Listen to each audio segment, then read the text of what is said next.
There is a specific kind of conversation that happens in the upper floors of buildings in financial districts that the rest of the world never sees. Not the loud ones, not the press conferences or the earnings calls, or the shareholder meetings with their prepared remarks and rehearsed questions. Those conversations are performances. They are designed to be seen, and they carry that design in every word. Careful, managed, shaped for the audience that will receive them. The conversations I am talking about happen in smaller rooms, quieter ones, with fewer people and no recording equipment, and the particular understanding on all sides that what is said here stays here, because what is said here is the actual thing, rather than the version of the actual thing that is fit for public consumption. In those conversations, people say what they mean. Not all of it. Nobody says all of it, but enough. Enough that if you are paying the right kind of attention and asking the right kind of questions, and have the patience to let the silence do its work after you say something real, you can hear the shape of what is true underneath what is being said. I have been in hundreds of those conversations over 11 years. I am good at them, not because I am particularly charming or strategic, though I try to be both, but because I am genuinely curious about people, and people can feel the difference between someone who is curious about them and someone who is performing curiosity in order to get something. The 4 investor meetings of those 6 weeks were the most important conversations of my professional life. More important than any pitch I had ever made. More important than any deal I had ever closed. Because in those rooms, I was not selling a vision of what Velox could become. I was selling a version of myself that I was not entirely sure was true yet. The version that had been humbled, that had sat in a quiet house for 42 days, and run and gone for ice cream, and read engineering logs, and straightened a bicycle in the driveway. The version that had been knocked down and was getting up, not with the same posture as before, not the loud certainty that had filled every room for 11 years, but with something steadier and quieter and more earned. Whether that version was real, or whether I was performing it, whether I had actually changed, or was simply presenting change as a strategy, was a question I was not completely sure of the answer to myself. The investors needed to believe it was real. I needed to believe it was real. The gap between those two things was where the interesting work happened. The first meeting was with a fund manager named Patricia Osei. She ran a mid-sized growth fund that had come into Velox at Series B, one of the earlier institutional investors, which meant she had been watching the company and the 3 of us for a long time. Patricia had a reputation in the industry for being unusually direct. Not aggressive, direct. She said what she thought without dressing it in the diplomatic language that most investors used as a kind of professional camouflage. I had always liked her for this, even when what she thought was something I did not want to hear. We met at a coffee place near her office. Not her office itself. She had suggested the coffee place, which I interpreted as a message. Office meetings are formal. Coffee places are something else. More human, less defended. Sandra came. Patricia acknowledged her with the brief professional warmth of 2 people who respect each other's work, and then turned her full attention to me. We went through the document. Patricia asked sharp questions and processed the answers quickly, and when she had absorbed the substance of the legal position, she put her copy down and looked at me. "Okay," she said. "The legal case is what it is, and Sandra's built a solid one as usual." She did not look at Sandra while she said this. She kept looking at me. What I want to understand is something the document doesn't tell me. "Ask it," I said. "Why are you the right person to go back in?" I had expected the question. I had prepared for it. I had a version of an answer that was professional and measured and addressed the governance question and the company's needs and the IPO timeline. I did not give that version. I said, "I'm not sure I am." Patricia blinked. Barely. She was not a person who gave much away in her face, but I caught it. "Go on," she said. "I think the honest answer," I said, is that I don't know yet whether I'm going back in because it's genuinely the best thing for Velox or because I can't stand the idea of someone else running something I built. And I think pretending I know the answer to that would be insulting to your intelligence. Patricia looked at me for a long moment. Then what's your case, she said. If you can't tell me you're the right person, I can tell you I'm a necessary person. Not the same thing. The company was built on a specific kind of product thinking, a way of understanding what the platform needed to become and why, that lives in my head more completely than it lives anywhere else. That is not ego.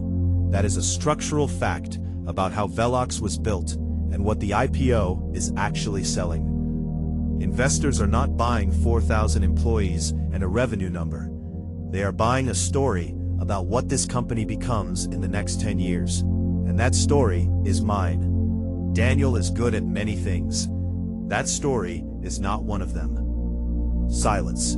Patricia looking at me, then at her coffee, then back. And the part about not being able to stand someone else running it, she said.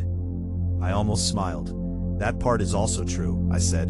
I'm not going to pretend otherwise. Which is it then? Necessary or can't stand it? Both, I said. I'm not sure they're separable. The patient paused. Patricia was quiet for a moment. Then she said something that I did not fully understand until weeks later. Strong. You know what your problem has always been, Marcus? Strong. I waited. You've always been the most important person in your own story, she said. Not maliciously, just structurally. The way you think, the way you move, the way you describe what Velox is and what it does. It's always centered on you, your vision, your decisions, your company. She paused. Let it sit. There are other people in that story, she said. Important ones. And some of them have been there the whole time without you fully seeing them. Strong. I thought she meant Daniel. I said something about Daniel, about the complexity of what had happened between us and my genuine belief that it could be worked through professionally. She did not respond to that directly. She just said, think about what I said. We finished the meeting. She said she would be in touch. She was. 6 days later, she called Sandra and confirmed her support for the restructuring proposal. I thought about what she said. I thought about it being about Daniel. I was thinking about the wrong person. I told you about Thomas Brightwell in the last episode, the detail-oriented, risk-averse fund manager who asked whether I could actually work with Daniel Cross. I told you about the answer I gave, the honest one, probably both mature and calculated, and that he was eventually in. What I did not tell you was what happened at the end of that meeting. Sandra had stepped out briefly. A phone call she needed to take, something about another client, nothing to do with Velox. She excused herself professionally and stepped into the corridor. Thomas and I sat across from each other in the small conference room he used for meetings he did not want his partners to know the details of. It had a window overlooking a courtyard, late afternoon light coming through at an angle. In the 30 seconds after Sandra left, and before Thomas said the thing he had apparently been waiting to say, there was a specific quality of atmosphere in the room, a recalibration, the meeting becoming something slightly different from what it had been with 3 people in it. Thomas said, "Can I ask you something off the document?" "Yes," I said. "The abstention votes," he said. "March 14th. I've been thinking about them." I waited. "Robert Chen, I understand," he said. "Robert likes to keep his options open, and abstaining is how he does that." He paused. "Priya, I don't understand." "How do you mean?" I said. "She had the votes to be consequential either way," Thomas said. 9-1 is a strong majority, but 9-2 with Priya against would have been different optics. Or 9-1 with her in favor would have been a cleaner result for the board. Either position would have meant something. He paused again. Abstaining meant nothing, on the surface. What do you think it meant underneath? He turned his coffee cup in his hands, a thinking gesture. I think Priya Nair is one of the most careful people I have ever encountered in 30 years of this business, he said. And I don't think she does things that mean nothing. Silence. What do you think she was doing? I said. He looked at me with an expression I could not fully decode. Something between careful consideration and a decision being made in real time about how much to share. I think, he said slowly, that Priya abstained because she had already made a decision that made the vote irrelevant to her position. I felt something shift in the room. What decision? He opened his mouth, closed it, looked at the window, then back at me. That's a question, he said carefully, that I think you should ask Sandra. Sandra came back in at that exact moment. She looked at the two of us, read the room with the speed and accuracy she read everything. She sat down, said nothing. Thomas moved the conversation back to the document. I looked at Sandra. She was already looking at her legal pad. She did not look up. But I saw, clearly, unambiguously, her pen stop moving for exactly 2 seconds when she sat down. She had heard. She had known he was going to say something like that.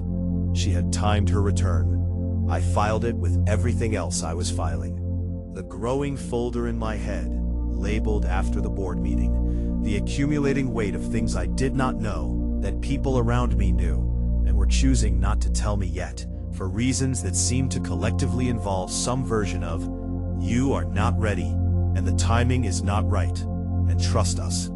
I trusted them. I did not stop thinking about it for a single day of the remaining weeks. Here is something that surprised me about those 6 weeks of investor meetings. The investors did not particularly want to talk about the legal question. Oh, they engaged with it. They asked their questions and processed Sandra's answers and nodded at the right moments. They understood the governance exposure. They were not going to ignore a material legal risk sitting on top of their investment. But underneath the legal conversation, in the comments and the pauses and the things said sideways rather than directly, what they actually wanted to talk about was Daniel. Not me, Daniel. They had concerns about Daniel that predated March 14th. That was what I learned over 4 meetings. The removal of Marcus Reed had not been a universally celebrated decision among the people whose money was in the company. For most of them, it had been an accepted decision, something they had gone along with or not opposed, because Daniel had built his case carefully, and the alternative was a messy public disagreement. And messy public disagreements are bad for share price. But acceptance is not the same as enthusiasm. And in the weeks since the removal, with Daniel making operational decisions at a pace that felt to some of them like a man trying to prove something, rather than a man executing a strategy, the acceptance had developed cracks. Patricia Osei had said it most directly. She said, Daniel is excellent at managing existing structures. What I'm not sure about is whether he can build new ones. Thomas Brightwell had said it more carefully. He said, the company's growth story has always been a product story. Daniel tells an operation story. These are not the same story. The third investor, a quiet, precise man named Michael Asante, whose fund held 4%, had said it most quietly of all. He had looked at the document for a long moment after we walked him through it, and then said simply, the company needs both of you. It always did. The mistake was thinking otherwise. That last one landed differently than the others, because Michael Asante had been one of the 9 votes. He had voted in favor of my removal, sat in that boardroom on March 14th, and raised his hand against me. And now he was sitting across a small conference table 6 weeks later, telling me that it had been a mistake. I looked at him. He held the look, did not flinch from it. Why did you vote yes? I said, not aggressively, genuinely. He was quiet for a moment. Because Daniel made a compelling case over a long time, he said, and because I think I underweighted what would be lost. The acquisition, I said, the block deal, that was the real reason. It was a significant part of it, he said honestly. 400 million is a significant number. It was a short-term number, I said. The IPO number is larger. Yes, he said. We understand that better now than we did then. A pause. Some lessons cost something before you learn them. I sat with that for a moment. Then I said, I appreciate you saying that. He nodded.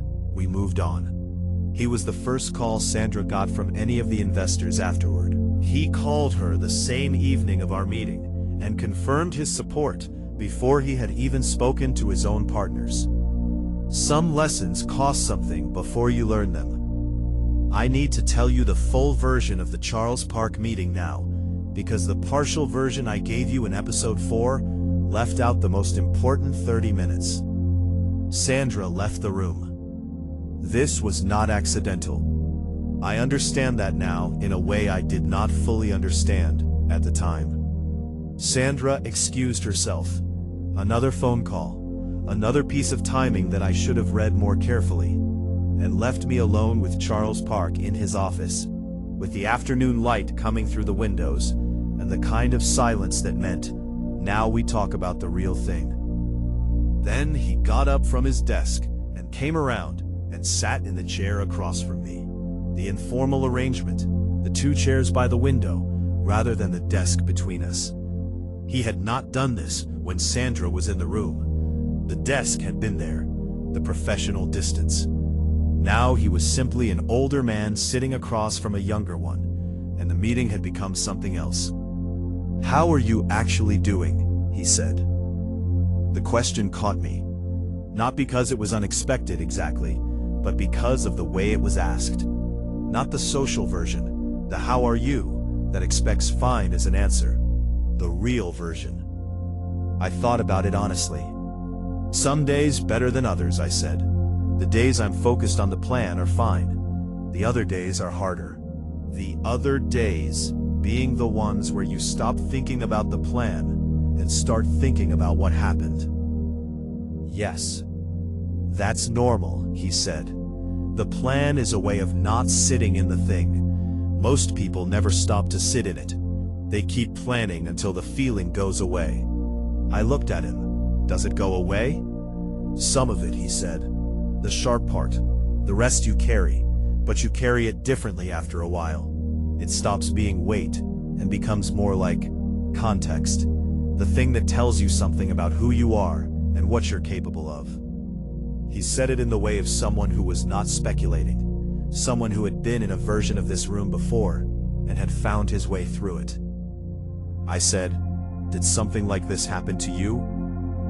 He was quiet for a moment. Different circumstances, he said. Someone I built something with decided I was more useful as a story they were telling about themselves than as a person in the room. He said it without bitterness, just factually. What did you do? I said. Something similar to what you're doing, he said. Waited, built a case, made my move at the right moment. He paused. It worked, technically. I got what I wanted. The professional outcome was correct. But, I said, because there was clearly a but. But I spent so much time focused on the outcome that I missed some things happening around me, he said. Important things. Things that would have changed the shape of my plan if I had paid attention to them. He looked at me, steady, meaning something specific. What kind of things? I said.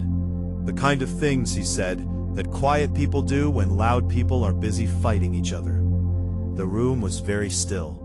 I said, Priya. He did not confirm it, he did not deny it.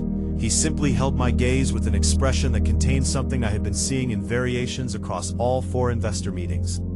A specific combination of knowledge and restraint, the expression of someone who knows more than they are saying and has decided, for reasons of their own, not to say it. Charles, I said, tell me. And the way he said my name, with a weight and a warmth that was almost paternal, the voice of someone who liked me and was choosing their next words carefully because of that, stopped me from pushing further. There's a conversation you need to have, he said, after the board meeting, when the dust has settled and you're back in the building and you've had a moment to breathe. With Priya. With Sandra first, he said. Sandra has what you need. and then with Priya. I looked at him. Is it bad? He considered the question. It depends entirely, he said, on what you decide it means. Sandra came back into the room at that moment. She crossed to her chair, sat down, looked at her legal pad. Charles looked at me one more time. Then he stood and said he thought we had covered everything he needed and that he would be in touch shortly. He walked us to the door. In the elevator going down, Sandra stood beside me and said nothing, and I said nothing, and the silence between us had a specific texture that was different from any silence we had shared in 11 years of working together. It was the texture of two people who were both sitting on the same thing for different reasons and had both decided to keep sitting on it until the time was right. The elevator reached the ground floor. The doors opened. We walked out into the Austin afternoon. I said, after the board meeting. She said, after the board meeting. And that was all. By the end of the 4 investor meetings, I knew something that I had not allowed myself to fully articulate yet. Not the details, not the specifics, not what Sandra had found, and what Charles had hinted at, and what Thomas Brightwell had almost said, and what Patricia Osei had meant when she said there were important people in my story I had not fully seen. But the shape of it. I knew the shape. A quiet person, moving carefully, in the background of everything loud happening in the foreground. Building something patient and deliberate, and completely invisible to the people who thought they were the most important players in the room. I knew who it was. I had known, in the unspoken way, since probably the second investor meeting. Since Thomas Brightwell had said, I think Priya abstained because she had already made a decision that made the vote irrelevant to her position. I knew, and I chose not to fully know, chose to keep it in the peripheral vision of my understanding rather than bringing it into direct focus. Chose to trust Sandra's judgment that the time was not right yet, and that knowing fully would change the shape of how I moved through the board meeting in ways that would not serve the outcome. I made that choice consciously. That is what I want you to understand. Not denial, not missing it. A deliberate decision to hold something at the edge of my awareness rather than in the center of it. Because the center needed to stay focused on what was directly in front of me. The board meeting, the document, Daniel, the restructuring proposal. The other thing could wait. It had been waiting for 4 years without my knowledge. It could wait 4 more weeks with my imperfect, peripheral, carefully managed awareness of its existence. I drove home from the Charles Park meeting on a Thursday afternoon in late April. The Austin sky, doing the thing it did in late afternoon. A specific quality of golden light that I had always found beautiful and had stopped noticing somewhere in the middle of building a company and was now noticing again. The way you notice things when your life has been slowed down enough by circumstance to make space for them. I got home, made dinner, called Isla. She was in an involved story about something that had happened at school involving a disagreement over a red crayon that had apparently generated significant political complexity in her class. Asked the right questions, got the full resolution. After I hung up, I sat for a while in the quiet kitchen. I thought about Charles Park's elevator, the texture of that silence, Sandra's pen stopping for 2 seconds. I thought about what it meant to build something alongside people for 11 years and not fully see them. I thought about Priya at the founding table, slightly apart, laptop open, always running numbers on something. I thought about the abstention. Then I put it away, deliberately, filed it in the folder marked after the board meeting, and closed the drawer. Went to bed. 5 weeks and 3 days until the second meeting.